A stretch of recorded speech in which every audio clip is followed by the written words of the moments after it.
Honorable tukwaniriza ne Suna Bey. Honorable ne Suna ina akantu ko wakuze akaliwa tatu.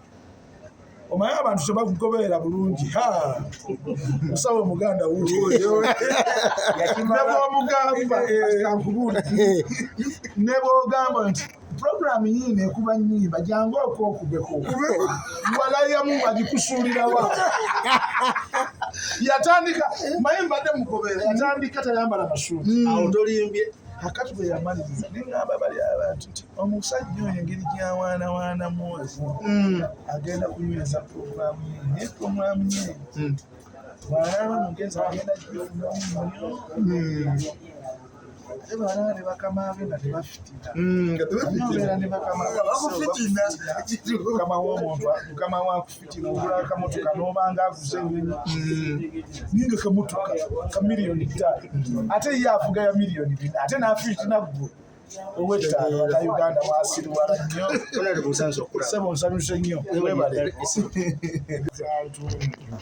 kowakola osanya lw'embizzi lunene nnyo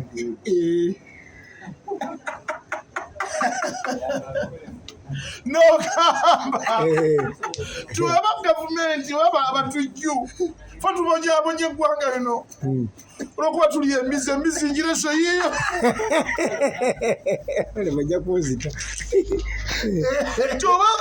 oba abatujju batukuba bbomu lwa mbizi banekanzire ku nnyanya emizi givuddeko bitiibwa nali nfudde enkeera akantu ako nakalaba ssaawa nga 3 naye n'abatabani bange nenseka maziziga negamba ate kiki ekikusesa neŋŋamba bannange omwana ono Suuna lwaki yasigala yemasaka lwaki mwamutuleetera ng'afuuse ekizibu omwana nga musiba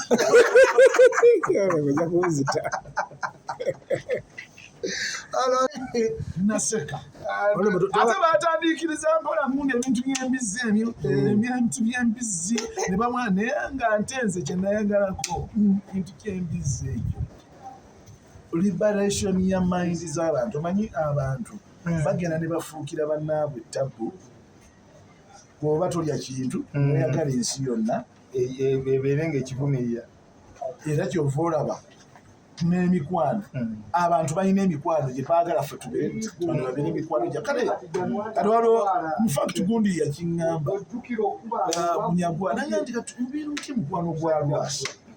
lwasa naye bafuuka naye mukwano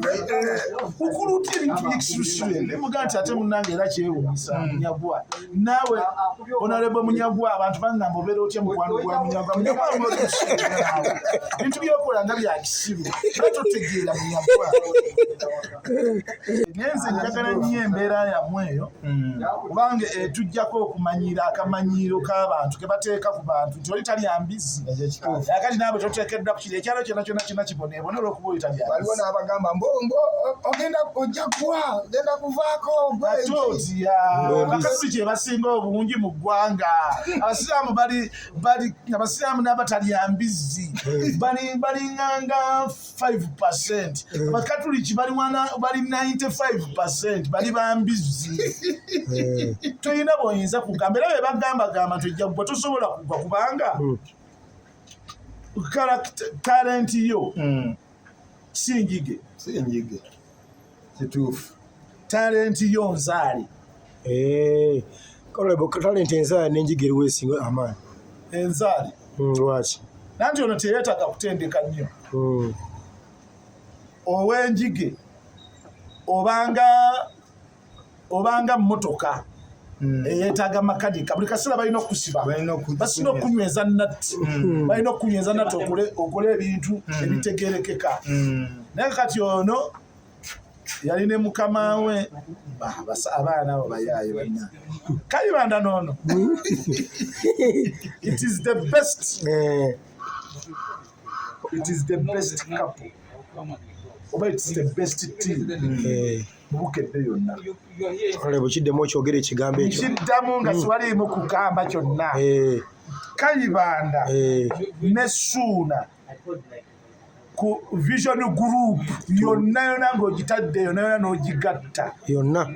tiimu zaabwe ze bazze nga bakulaakulana. This is the best team. Kayibanda ne Sona Ben. Omanyi lwangi bali spontaneous. Kale tosobola kubeera spontaneous nga toyina ki? Nga toyina talent. abalala. Ndio banyigira ne bakula bati.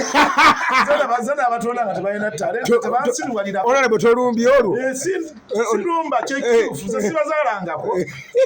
Babeerenga bagala okwesiba beefuula ekintu kyabalina. Oba Basuna Ben bakuwaddeyo akantu ne Kayibanda. Ati bano balina sente zinagaggawala. Ate sikomye kati ate nkyagaggawala. Waliwo ekintu ekinnuma mu industry yaffe ya music gye tulimu nti nze we natandikira okutegeera obulungi natandika ndaba ggwe nga gwali mu industry eno nga ogiyugumya ng'oteekawo abaana kubanga bwe tuddayo emabega ne tulaba kugamba breakthrough y'abayimacuet nabiri okufuukira ddala ab'amaanyi okuyimira ku stage ne tutya nnyo twabalabira mu Diamonds Production ne tulaba Betty Mpologoma bonna Faibe Nasolo Angela Kaluli Zaituni Nakawunde Martin Angume Baragadi okimanyi Ragadi yayimbako mu Diamond Ragadi ng'olina nnyimba ky'ebiseere bamusakata luyimba kiba naye simawala oluyimba bagala ntagala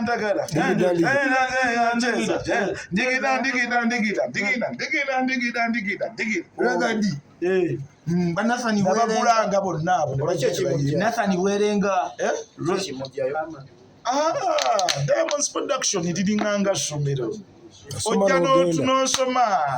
n'oyita n'ogenda awalala bamisa kibajjanga they are nothing, completely nothing. Ne basoma ne bamala okusoma ne bagenda ne bakola ebyabo ne bakola egos. Ako kata ekintu ekisinga okunuma kiri kimu nti nno kumaanyi gonna ge wassaamu ne effort yonna Omunnayuganda olwaleero agenda n'atunuulira ebintu birala nnyo ne batunuulira ebikulemye mu bukulembeze bwewadde ogira ne batunuulira naye ne beerabira nti nno anko Kato wadde waali olwaleero obukulembeze naye kyalina okukakasa Bannayuganda tebaagaliza kati Bannayuganda tebaagaliza batya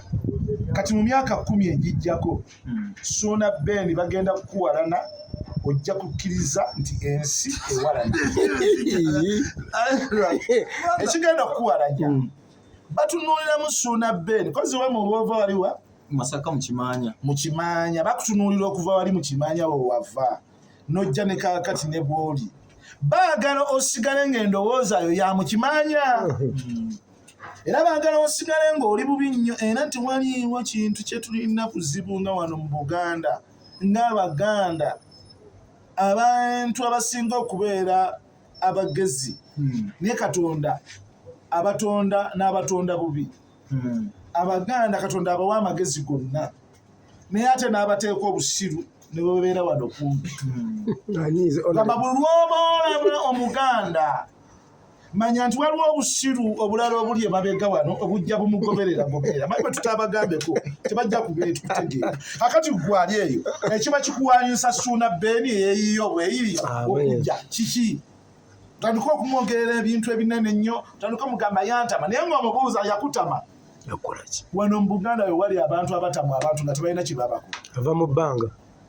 kati n'olwekyo ekyo tokitya babeera bwe batyo ne bamanyiira ne bakola buli kintu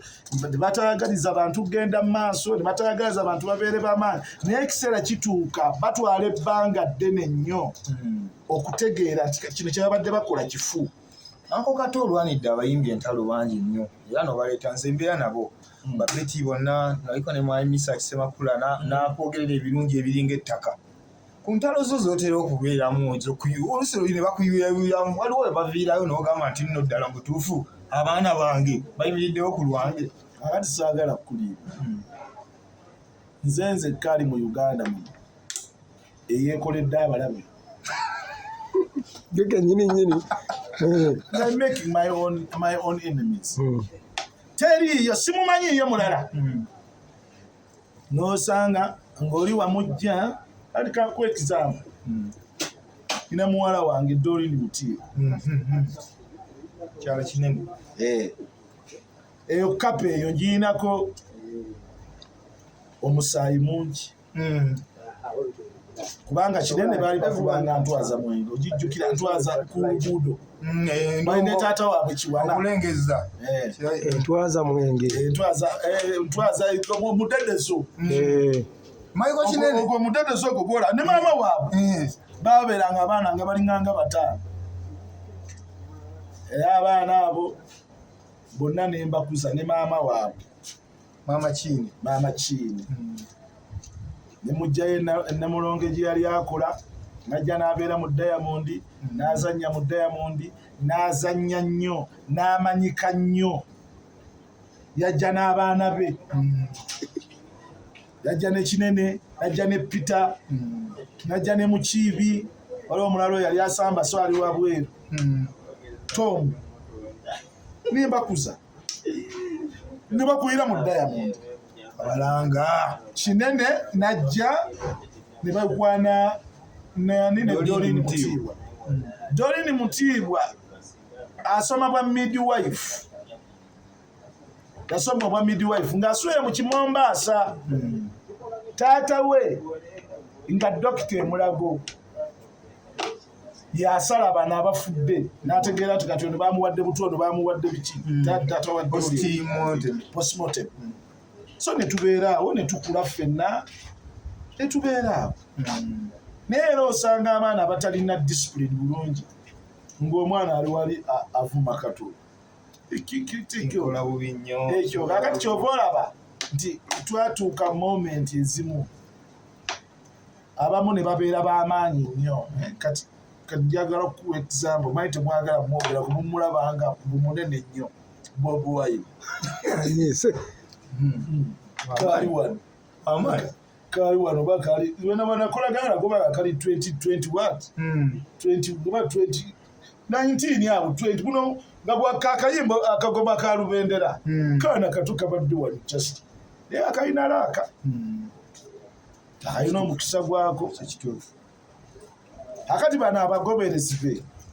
be banvuma nyenze ne bono nvumo lwaleero no bono nvumo enkyanga tugenda kumufanana ng'osula eyo musiraamu ofuluma mu buveera n'okanyuka ku nnyumba yawaggulu nze mba ngenda kukwatagana ntya naawe kisobola waliwo abantu bendeka neŋŋamba batwanyise naafu kati abamusinga bonna bonna obubeera ku TikTok ababeera ku Facebook bayi mubatya mugamba babafaani bammwe nenza okuwagulwa faani omusiru ndekayo you are my fan you are stupid tompagira bange masijja kusobola ovolaba nze tuwaliiwo omuntu yenna gwempagira talina talent kyobola ogabe Suna Ben nti nno Suna Ben waliwo bwe yakuba akantu abali kubasudde in fact mu ggwanga muno ono n'omuvubuka mwe ali mu Blue Note band be bokka bakayimba eddoboozi ly'abasudde proper Suna Ben ono Suna Ben kati ate nze ekimunjagala nze ali versatile nti asobola okuyimba asobola okuzannya asobola okukola buli kintu kyonna ye katolubwama bakatolubwama abapya ate abalina talent eyaddala tumanyiinze mumanye nti ono alina talent eyaddala ono akyesibwako bwesi kati waliwo akyesibwako nga yajja kukubayo oluyimba lumu tajja kudda ayagala mmana aliriddawa Ene banange nakita todi. Serengere ne mama todi. Ne mama todi. Omutogo gwalimu oluyimba luguluka. Kama Katonda. Yaziza nnyo Suna. Manya nti olinayo number 1 fan. Achogedde.